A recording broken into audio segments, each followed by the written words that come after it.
जय हिंद, नमस्कार दोस्तों, कैसे हैं आप सभी। स्वागत है आप सभी का Anushka academy Udaipur YouTube channel पे। मैं आपका साथी और जाट लेके हाजिर हूं आप सभी के बीच में एलडीसी के बारे में जानकारी कि एलडीसी की भर्ती आपकी आती है तो आपका डिस्ट्रिक्ट कलेक्ट्रेट की भर्ती है। इस भर्ती के अंदर आपका बजट के अंदर घोषणा कर दिया गया है। अब इसके अंदर नोटिफिकेशन कब आएगा, कैसे एग्जाम फॉर्म भरा जाएगा, कब से क्या होगा, क्या ये सीईटी के अंदर शामिल होगा नहीं होगा, तमाम बातें देखेंगे। इसके साथ साथ मेन फोकस करेंगे कि भर्ती घोषणा हो चुकी है, ये तो आएगी क्या, चाहे 1 साल में आए चाहे 1.5 साल में आए, भर्ती कंफर्म आएगी। तो आप अच्छे से तैयारी करते हैं तो इसका सिलेक्शन प्रोसेस क्या रहता है और इसके अंदर सिलेबस मुख्य रूप से क्या रह सकता है, जिस पे आप अपना फोकस करेंगे ज्यादा से ज्यादा। इसके अंदर पद की बात करेंगे, सिलेबस की बात करेंगे, योग्यता की बात करेंगे, इसके अंदर सीईटी से बाहर है या नहीं है ये भी बात करेंगे। तो अब इसके अंदर आगे बढ़ता हूँ, सारी जानकारी के साथ बताता हूँ आपको। सबसे पहले ये आप न्यूज देख ली होगी, न्यूज अपने टेलीग्राम के ऊपर उपलब्ध करवा दी। टेलीग्राम का लिंक डिस्क्रिप्शन दे देंगे, वैसे आप जाके टेलीग्राम पे सर्च कर सकते हो। तो इसके अंदर देख सकते हैं डीसी और कलेक्ट्रेट कार्यालयों में होगी 2000 एलडीसी की भर्ती। तो आप देख सकते हैं बजट के अंदर घोषणा हुई थी इस भर्ती के बारे में। तो इस भर्ती के बारे में देखते हैं। तो आपको जो आपकी कलेक्ट्रेट होती है उस कलेक्ट्रेट के अंदर कनिष्ठ सहायक की भर्ती की जाएगी।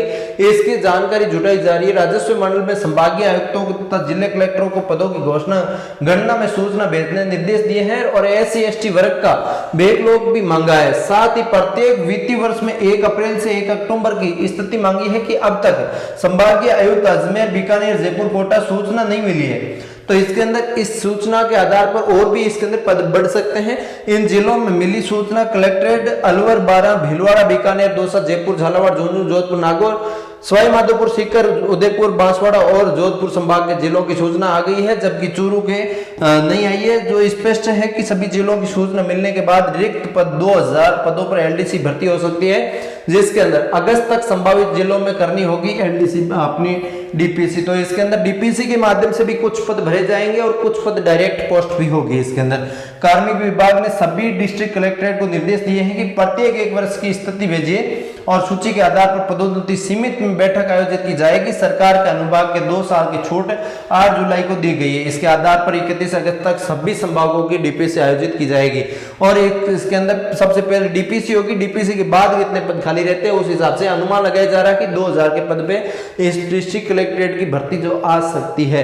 तो अब इसके अंदर भर्ती आती है तो इसके अंदर योग्यता की बात करूं आपकी, सबसे पहले मैं योग्यता की, तो योग्यता आप इसके अंदर देखेंगे तो आपकी इसके अंदर मैं आपको बताना चाहूंगा कि योग्यता इसके अंदर आपकी 12th पास, सबसे पहले इसके अंदर 12th पास योग्यता मिनिमम आपकी होनी चाहिए। 12वीं पास है। इसके अलावा ये भर्ती चाहे कलेक्ट्रेट की हो चाहे नहीं हो उससे फर्क नहीं पड़ता, ये आपकी 12th पास भर्ती है। मिनिमम आपकी 10वीं पास भर्ती होती तो इसके अंदर आपकी सीईटी लागू नहीं होती, सीईटी लागू नहीं होती। अब ये 12th पास है तो ऐसे में आपकी सीईटी इसके अंदर जो आपकी लागू होने वाली है, सीईटी के बेस्ट ये भर्ती होगी आपकी, ठीक है। अब इसके अलावा बात करूं योग्यता के अलावा इसके अंदर जो आयु की, आयु आप सभी को पता है, इसके अंदर आयु आपको बताने की जरूरत है नहीं। आयु इसके अंदर आपकी जो आपकी रहेगी 18 साल तो मिनिमम है। इसके साल आपकी 33 साल तक इसके अंदर आयु देख सकते हो, 33 साल इसकी आयु देख सकते हो। इसके अलावा 3 साल ओबीसी को छूट मिलती है, 5 साल SC/ST को छूट मिलती है, 10 साल एक सर्विसमैन वगैरह को छूट मिलती है, ये इसके अंदर छूट रहेगी।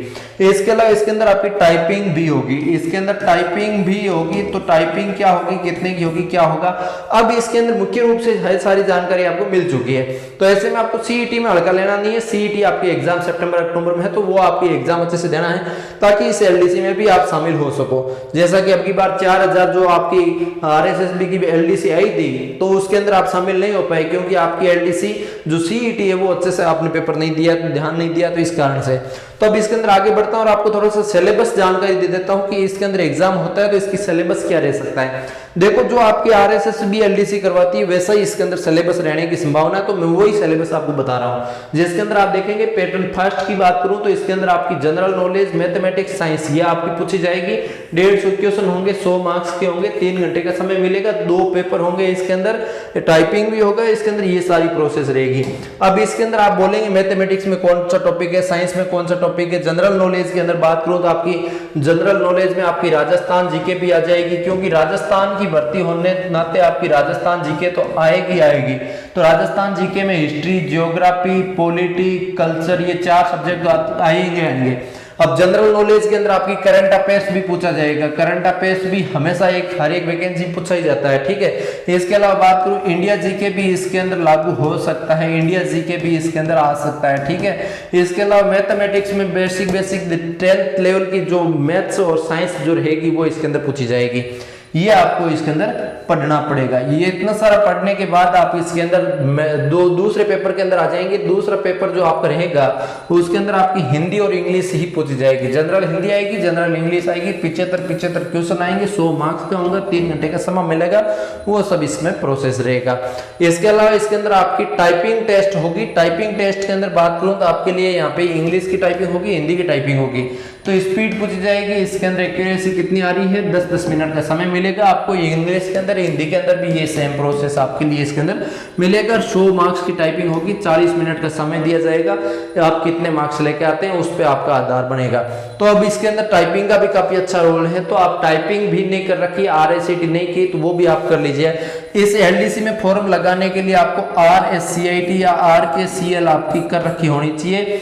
ये आपके 3 महीने का डिग्री डिप्लोमा कोर्स है, वो आपके 4 अगस्त और 18 अगस्त को अभी भी एग्जाम है आपका आगामी, और इसके अंदर आप एडमिशन ले सकते हैं, तो आपका भी इसके अंदर होना चाहिए, ठीक है।